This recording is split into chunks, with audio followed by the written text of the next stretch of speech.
Well, I'm Jim McIntyre and from Ballyshannon, and what I'm involved in at the moment is wood carving and whittling.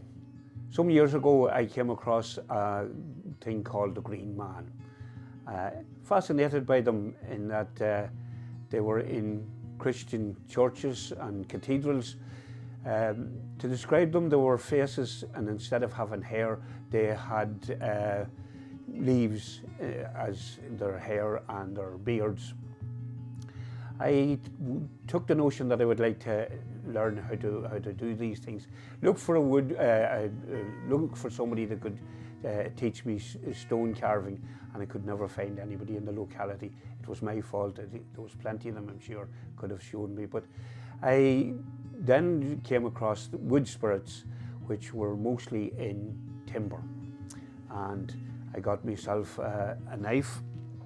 This little fella here, you could fold up and put it in my pocket and take him with me, and I could whittle away wherever I was. When I was tour guiding, I would be travelling, we would go to the Giant's Causeway, we would go to Slieve League, and we would go to the Cliffs of Moher.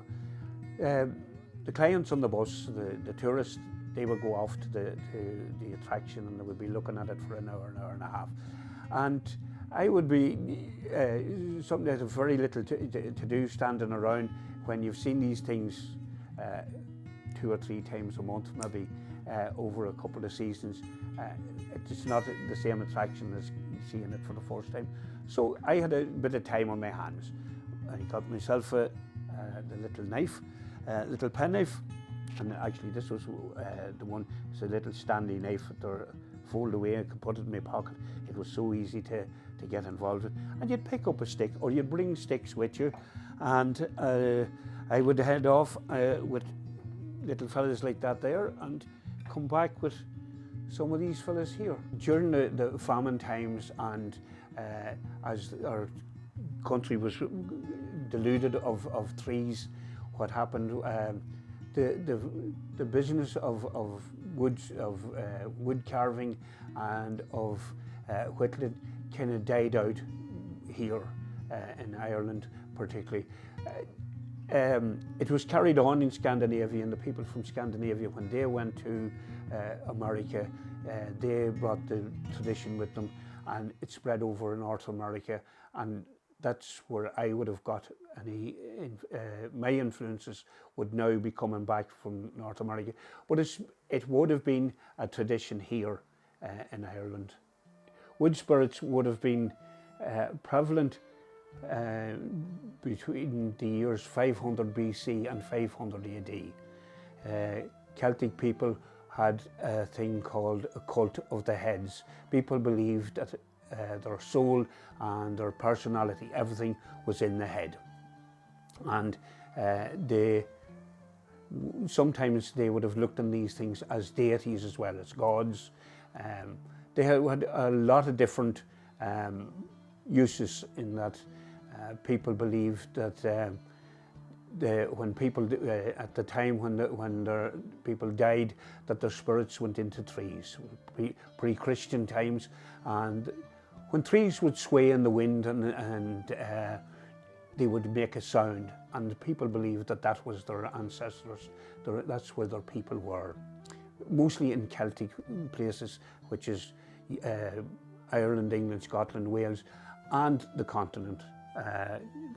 France, where the Gaul, the people believed very much in the cult of the head.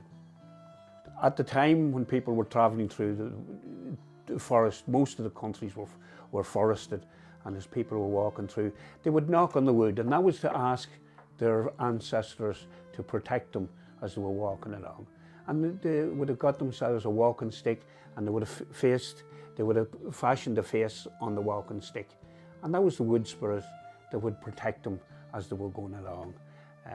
The other thing was that when a girl got married and she was moving from her home to another home, her new home, her father would have cut down a piece of a tree that was on her land, and would have fashioned a face in it, and she would have took that with her to her new home, and that was her bringing her ancestor with her to her new home, and the ancestor then would look after her and her family in her new home.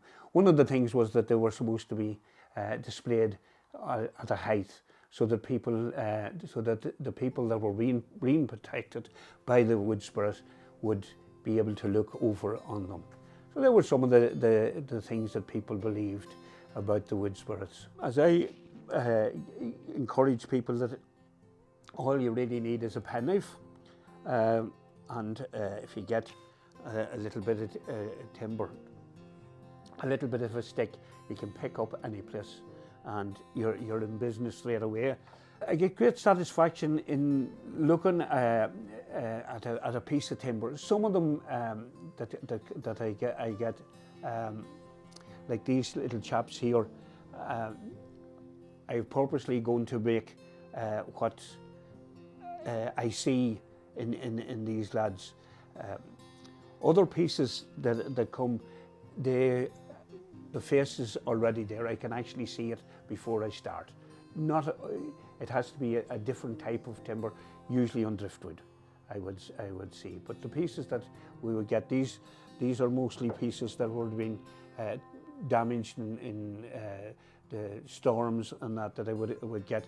I've been laying for a couple of years. Stormophilia was very good to me, in that it wasn't good to the trees, but it was good to me in that it left a lot of trees broken down and on the sides of the road, and I was able to get a lot of them. I would use driftwood, and I would use, like I say, the trees that was damaged. Sometimes a piece of timber may be coming out of a national park that some of the work had to be done on the trees in the parks. You would end up with some of that. And this fella here is an interesting chap. This man here, he had a job of keeping cows in a field for over 40 years.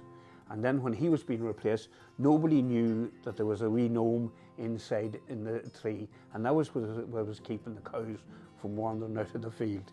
That's it was a post in the field for about 40 years before I got him. So you make use of any kind of timber that comes. If it's you give it a try, see what comes out of it. That's what makes it interesting. You never know what exactly you can come out of a piece of timber. You start off with a bit of a stick, something like that. There, it's not a great thing, but it's something. You end up with some wee thing like that. It's the satisfaction of doing something. You keeping your mind, I suppose, occupied. Everybody talks about being a therapeutic thing to do. It's as well as being therapeutic, it's satisfaction of producing something with your hands.